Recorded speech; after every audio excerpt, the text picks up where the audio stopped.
Madonna saying, I had restricted, uncomfortable breathing most of my life.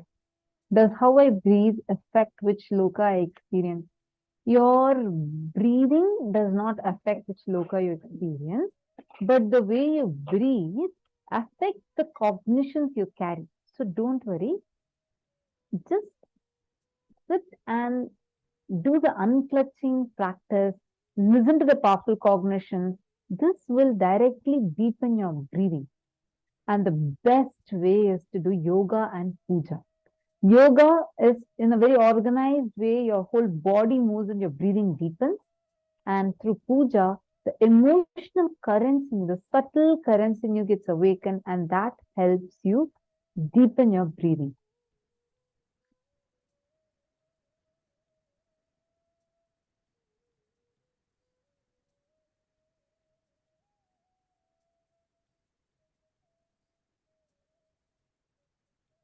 Janet is asking, is that how many lokas you can you travel based on how high your conscious mutations can be? Yes.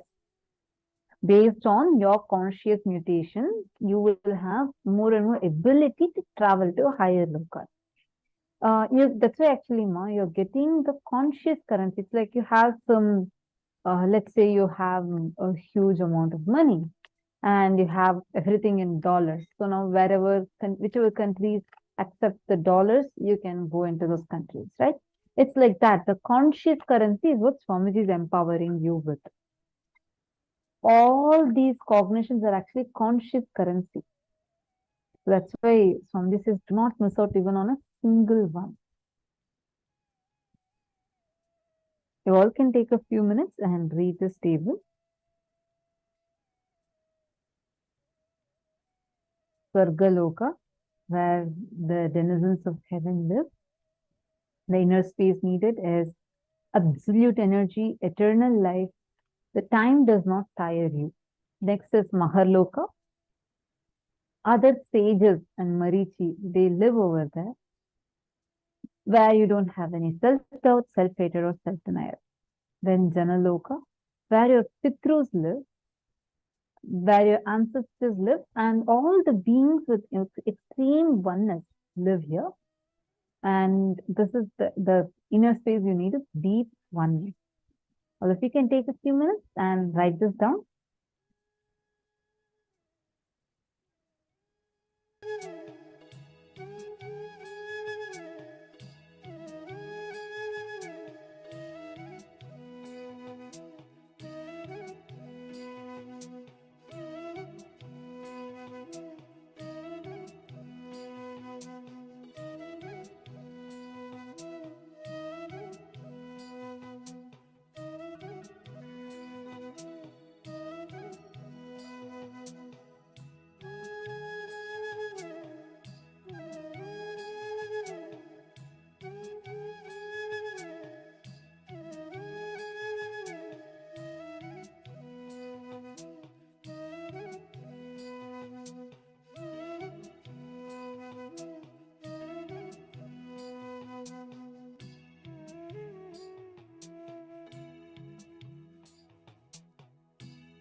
if we have all finished writing down the various lokas, let's now enter into the power manifestation session.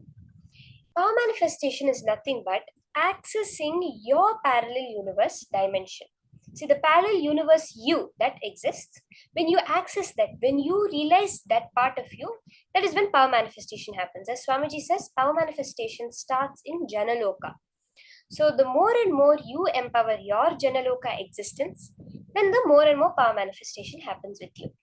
So today we'll be starting with the power of consciousness over matter, where we're going to be moving a coconut on our palm. Let us start with the Shastra Pramana for this power of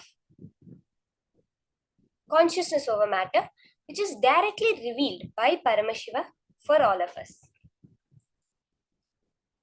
The Shastra Pramana for the power of consciousness over matter is from the Vijnana Bhairava Tantra,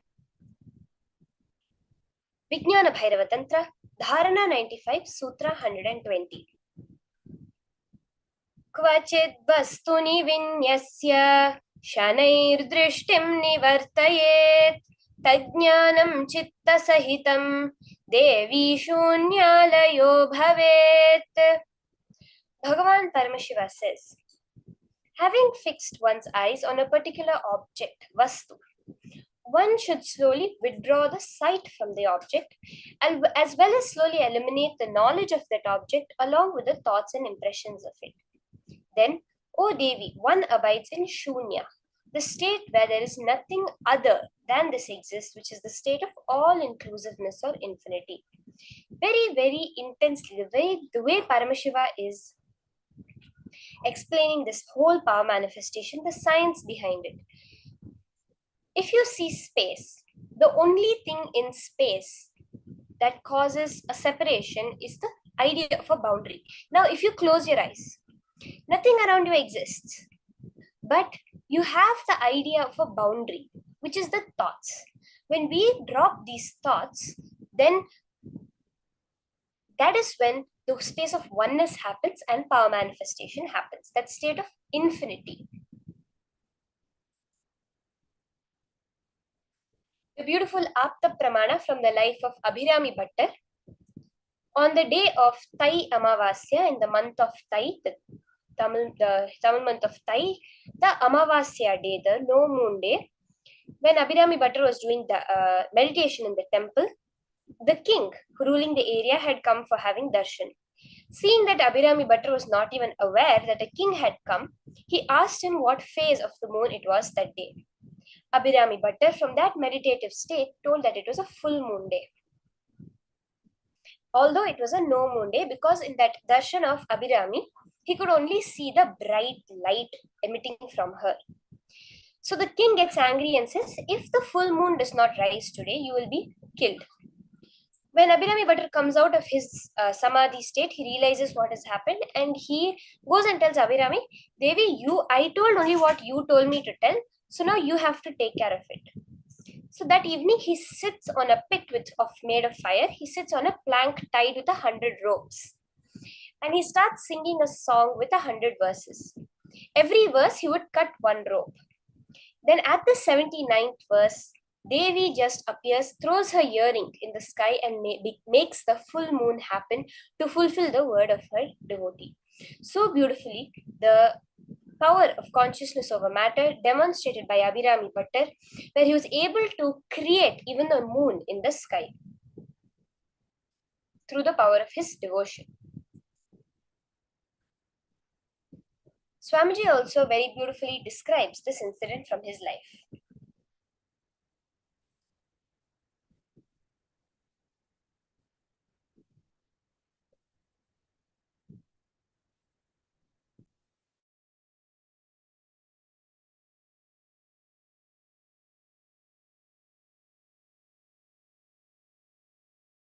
Raghupati Yogi will do all kinds of this weight lifting and everything. He's a amazing yogic body. He will show visibly the power of yogic body. He will tie the iron rope in his chest and break it, blast it just by breathing. And lift any size rock, just like that he will lift, or he will roll. There is one huge rock in Arunachala hill which has rolled, and at least some 200 feet it has rolled and stopped. Nobody knows how it happened. I know. It's Raghupada Yogi's work. One day we both were sitting and talking, and he was explaining on Yoga Sutra, when you feel one with nature, nature listens to you. I said, how can that be? He asked me to feel one with the rock. I just contemplated, meditated, and I was feeling one with that rock. Huge boulder. When I was in that ecstasy, he just moved my hand. Suddenly, without telling me, he moved my hand. I literally saw the whole boulder rolling. I did not touch, there is no physical contact with that rock, boulder. Just that feeling one with that rock, when he moved my hand and that boulder started rolling. I started shouting, oh, what happened, what happened, what happened, what is happening? Stop, stop, stop. Then he stopped my hand and the boulder stopped. I think from that time only I started shaking people.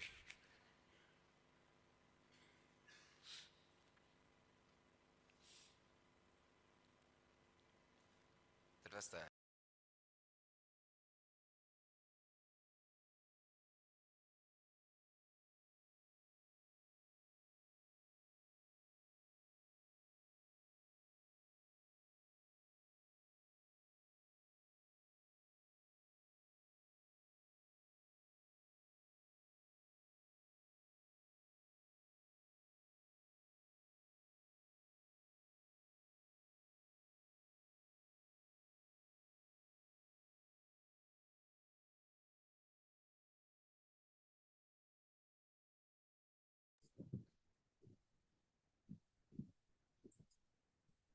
Now, let's also enter into manifesting this power of consciousness over matter. Can I request every one of you to get a coconut, some fruit, some type of, if you do not have a coconut, best is a coconut if you can get, or else you can get some apple, orange, I think avocado, some fruit or vegetable to do the power.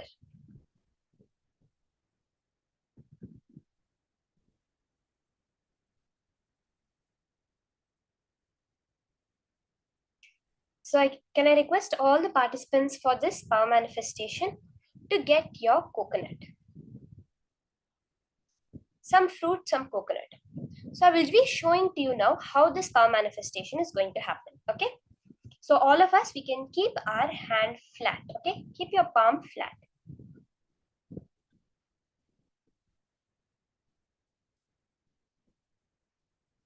Keep your palm flat and place the coconut on top of it.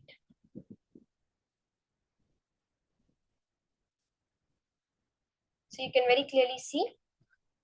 Keep your palm completely flat and place the coconut on top of it. Okay. Now, you have these three eyes of the coconut, right? Swamiji says, look into the three eyes of the coconut. So if you have a coconut, you can do it. Many coconuts will have the fiber on top. You don't have to remove the fiber. You can keep the fiber on it. Not a problem. Through the power of your third eye, you're going to make the coconut roll off your palm. So now as you all are doing it, I will also sit and do it with you. Okay, we're going to do it on our own palm for this first round. So can I request everybody to keep the coconut on your palm?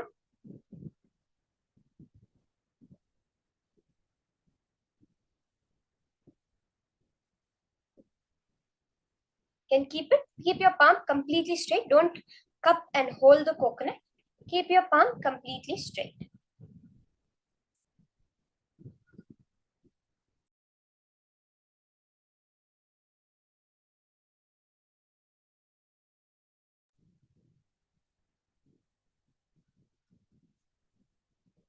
Okay. So now, as we're doing the power manifestation, chant the Mahavakya. Om Nithyananda Paramashivoham. Intensely chant the Mahavakya. Now, as you're all doing it, I'm also going to be rolling it off my palm. Connect to Swamiji. Feel that intense feeling connection. You are accessing your parallel universe dimension at this moment right now.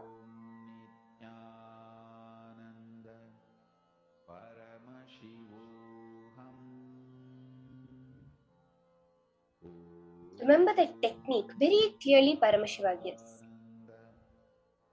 As I was saying, on space, on the existence, we create a boundary called our thoughts. If not for thoughts, any object externally and internally will not have a difference. Because if you close your eyes, the whole world is gone. There is nothing if you close your eyes. But yet you have a sense of boundary. My body is this. When you feel the boundary of objects. That boundary you feel is your thoughts. At the quantum level, when we go, we see there is just atoms, and inside atoms, there's space. Every atom is made out of 99.99% space. But yet, how do we feel it? It is the electromagnetic force, is what modern science says. It is that force that is there. As Swamiji says, what we see as electromagnetic force is actually fear in the inner world. That fear we have of losing our boundary, of being non-existent, is what creates this world. Now, when you sit as Swamiji. Paramashiva is you. You are Paramashiva. Your parallel universe existence in Maha Kailasa is Paramashiva. You are just bringing that existence into this plane and using it. So connect with Swamiji. Chant the Mahavakya intensely.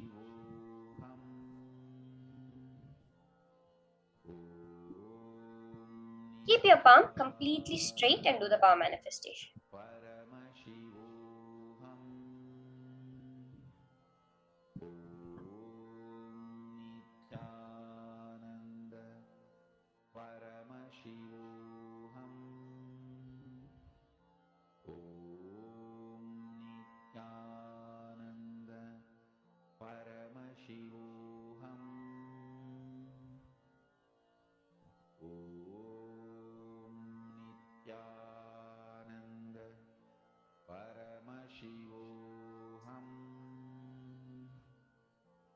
Chant the Mahavakya.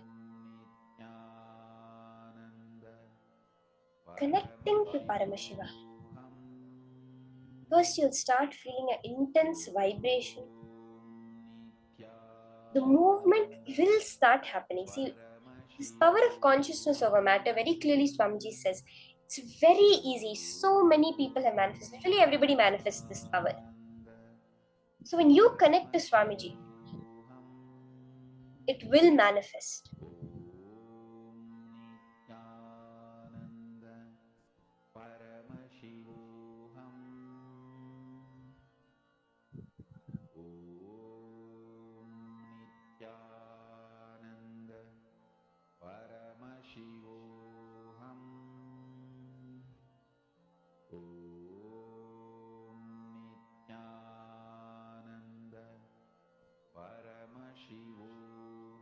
Continue chanting the Mahavakya.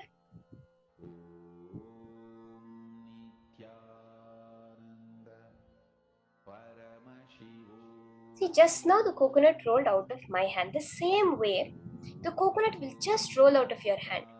When you understand, see, if you actually go, there's no difference between the coconut and your hand.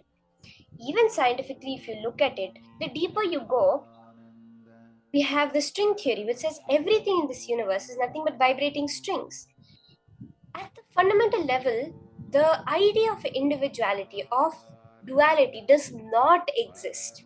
Whether you go even physically or spiritually or even logically, if you look through, the idea of a physical reality does not exist.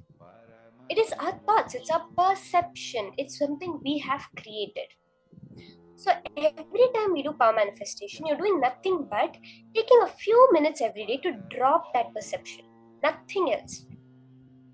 You're deciding, for these 21 minutes, I will not have thoughts. That's it. Okay, we have just a couple more minutes of manifestation. Connect to Swamiji intensely. Let him manifest. Understand, even now, it is he who is only manifesting through you. If not for your consciousness within you, you would just be a dead body, like another object. It is only because Paramashiva is reflecting in you at this moment that you are alive, functioning, and even able to cognize this higher science of power manifestation. Ma Amsakala is saying that her coconut roll, that's awesome, Ma. If there's anybody new, you also can share your experience of the power of consciousness over matter.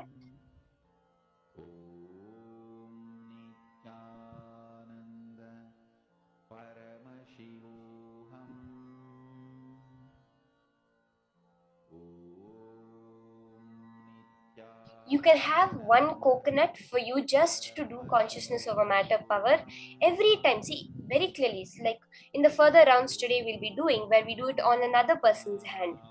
You will very clearly see the amount of completion you have with that person will reflect in the way the power manifestation happens. Even for yourself, you can try doing it on your right hand, on your left hand, and see the difference in the manifestation that happens. The more and more completion comes in, the more and more the higher sciences become your cognition, the more and more the power manifestation will happen. For that is what we are understanding from Swamiji now. Now, in the next session, that Swamiji is going to be revealing the higher truths about the cosmos.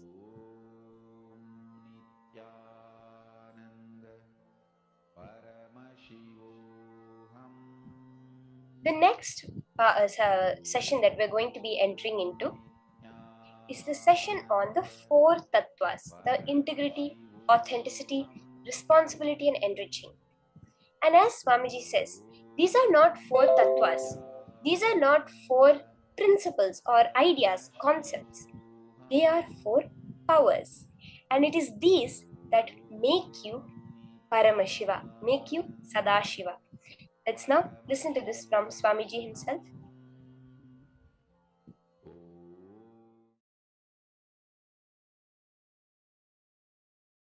Listen intensely. State of Sadashiva means complete completion, unclutched space, integrity and authenticity. All that forms the state of Sadashiva.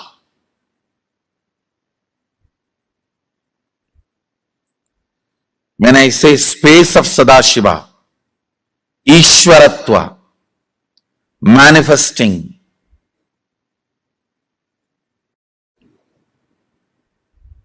responsibility and being a leader for other beings, to move to the Sadashivatva. State means completion, unclutching, integrity, authenticity, all that. Space means being a leader, responsibility, enriching, causing, all this. Then comes manifesting powers of Sadashiva. Understand, when you decide to be leader and lead people towards Sadashivatva, Sadashiva empowers you with all his powers. Understand, when you exhaust your 2 hands, he gives you 1,000 hands. When you exhaust using your 2 eyes, he gives you 1,000 eyes.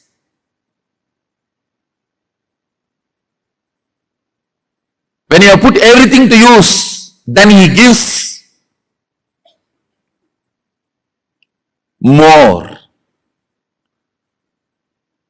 All power manifestation is for the sake of serving Sadashiva. When you lead people to Sadashivatva, you are empowered by Sadashiva with all the powers.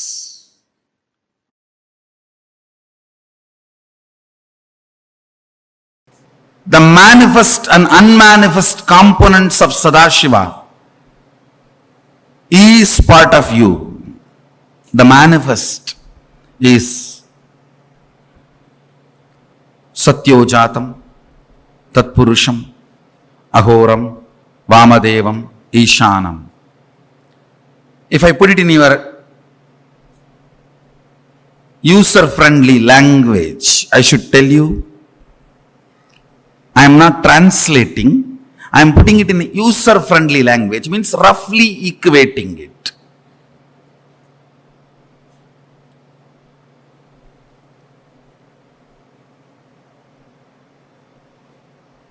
Tatpurusha, Ahora, Vamadeva, Satyojata, Ishana. These are the 5 manifest aspects of Sadashiva. If I have to put it in user-friendly language, I should say creation, maintenance, destruction, delusion, and liberation. Listen. You go through all the 5.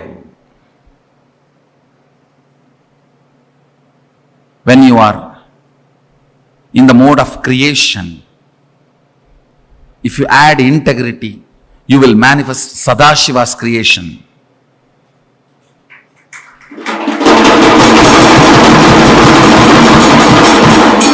Listen.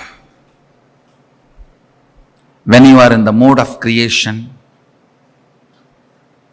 add integrity to you, you will manifest Sadashiva. Let me repeat. When you are in the creation mode, add integrity to it. You may ask, what is creation mode? When you feel like doing something active. It can be your office work. It can be manifesting wealth. It can be doing something for name and fame, including career activities, or it can be physically creating something, art, painting, drawing, even sexual desires, activities, all these belong to creation. When you are in the creation mode, bring integrity to you, you will manifest Sadashiva. Your creativity plus integrity is Sadashiva's creation energy. Satyojata. Only from Satya, anything can be born. Jata means born. Satyojata means born out of integrity. Anything which is born out of integrity only will stand forever. So the creation phase of Sadashiva is Satyojata in all your creativity. Maintenance, sustenance. Bring authenticity to your sustenance. Listen. Anything which loses authenticity starts collapsing, and it needs to collapse. The earlier it collapses, good for the humanity. Understand? Anything which loses its authenticity, it is time for it to vacate the planet Earth, the existence. Anything which retains its authenticity continues to exist forever. Anything, if you want it to be alive, just retain its authenticity. Everything else will be taken care.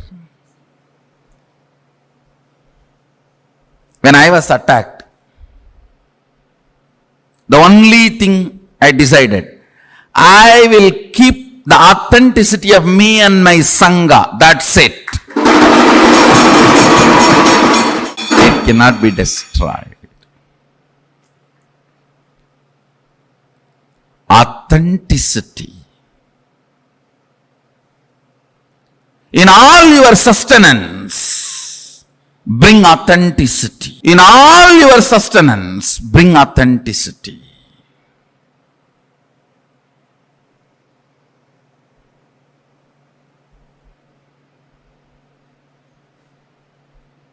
Whenever you are in a destructive mood, bring responsibility. Understand? If you feel responsible and destroy, it will always be the things needed to be destroyed. You will never destroy what should not be destroyed. You will always destroy what need to be destroyed immediately. With responsibility, destruction will be equivalent to rejuvenation, not just destruction. Irresponsibility leads to tantrum throwing, rioting destruction. It may look like Kalabhairava and Kali run riot on the cosmos, but they know precisely where to put the leg and where to put the hand, where to put the sword. It is too precise. The precision is not even one cell this side or that side.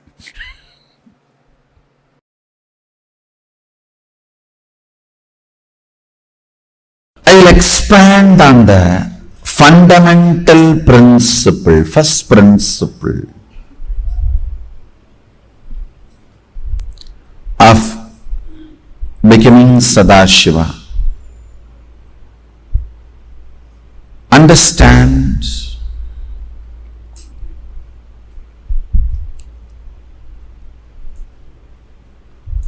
the first principle of becoming Sadashiva is not moral. Understand? Before revealing the principle, I want you to know it is not moral, social, right, wrong, right, wrong. I am giving you this as the first principle to have a superconscious breakthrough, becoming Sadashiva.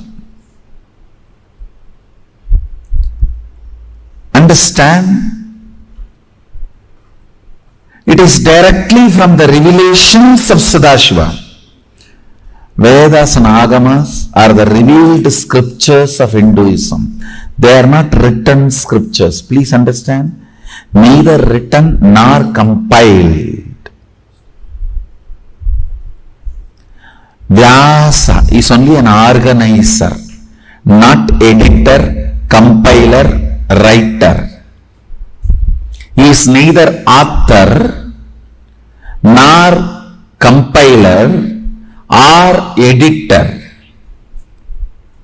He is just an organizer of the Vedas and Agamas. So listen, the first principle is integrity. It needs to be understood. The first level of integrity only is the thought current you are cherishing with you and others, treating it as life. It's only a first level of integrity. Understand? Understand the words I am using. I am not saying the word you give it to others and the word you give it to yourself. I am giving you the grace. The word you give it to others and word you give it to yourself many times is a spontaneous lie. am even ready to forget about that. I am only saying the thought current you cherish. See, if I have to go to the detail of the word, sometimes people ask, what is time now? You may say 8:31. Who knows it is 8:31? Based on this clock we tell it's 8:31. So the word you give may be sometime right, wrong, false, true. So I am not even bothered about that. The thought current you cherish. I need to tell the time after verifying with all my abilities. So that is the thought current. Understand? My intention to tell the time is right. I am not interested in lying. I want to tell the right time to him. But whatever research I can do with my intelligence and with the available infrastructure, with that I will do it and tell. This is thought current. All of you understand the difference between thought current and the word.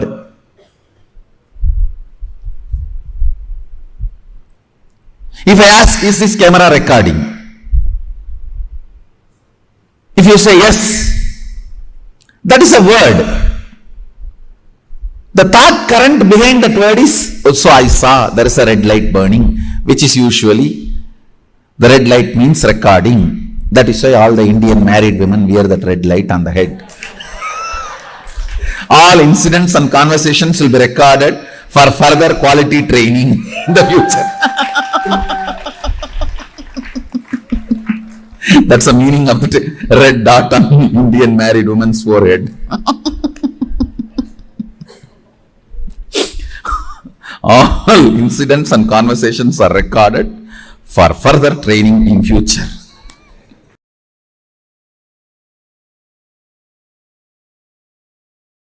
I'll define authenticity. Listen carefully. Manifesting powerful cognitions is authenticity. I'll give you an example. You can manifest a cognition. Oh, in the 7 billion people, only these few hundred are able to make it to Sadashivatva. If I physically made it, I am going to make it.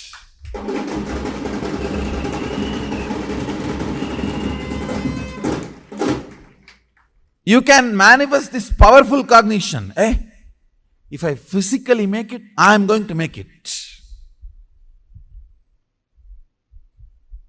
Or you can say, I am not even able to come to morning yoga 3 minutes late. I am not even able to come to this integrity. How will I manifest powers? You can manifest that cognition also. Manifesting powerless cognitions is inauthenticity. Manifesting constantly powerful cognitions is authenticity.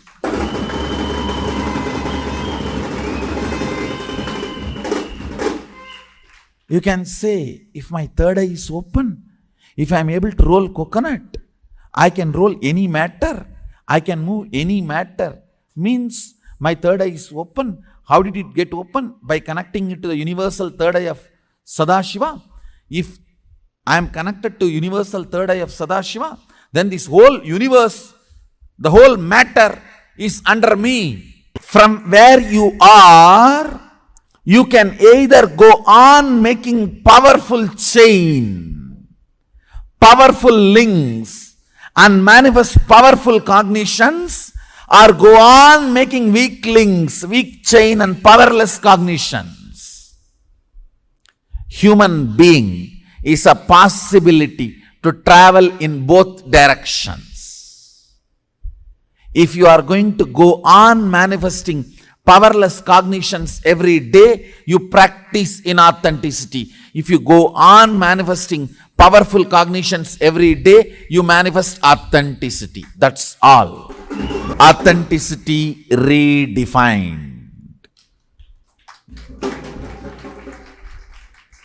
Understand? Practice practicing authenticity means manifesting powerful cognitions. Matter is moving just by the power means I am connected to cosmic third eye. If I am connected to cosmic third eye, not just coconut, I can roll planets. Why only coconuts? I can roll planets. Because it is from the cosmic third eye, the whole universe is generated. Going on manifesting powerful cognitions and playing with it is what I call authenticity.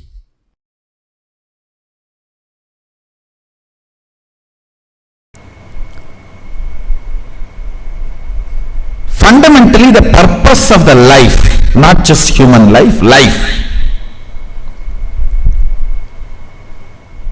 is to manifest Pindanda to Brahmanda, macrocosm to microcosm, one cell amoeba to Mahasadashiva. See, whichever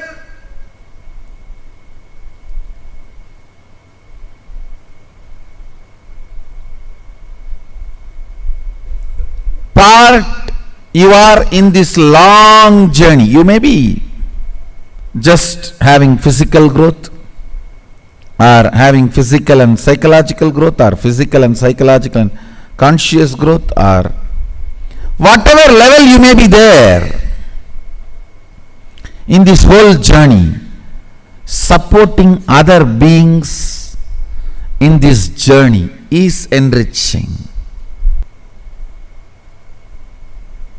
Wherever you are in this long journey, helping others, enriching others is a spiritual practice.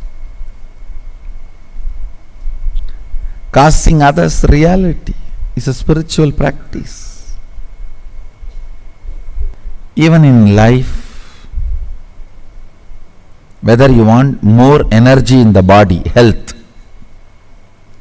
more resources in your life, wealth, more beings to live together for your love, to share your love, give and receive, relationships. Fundamental principle is coming to conclusion to enrich and cause. Only if you decide to enrich and cause, energy will start oozing in your life. Energy starts oozing in you only when you decide to enrich.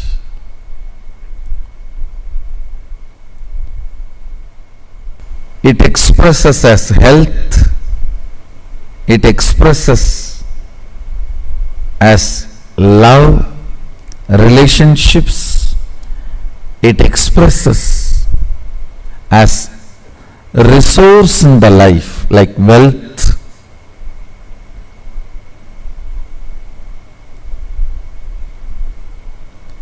What's the biggest wealth, you know? Ability to relate with a large number of people with love is the best wealth you can have, which will never leave you.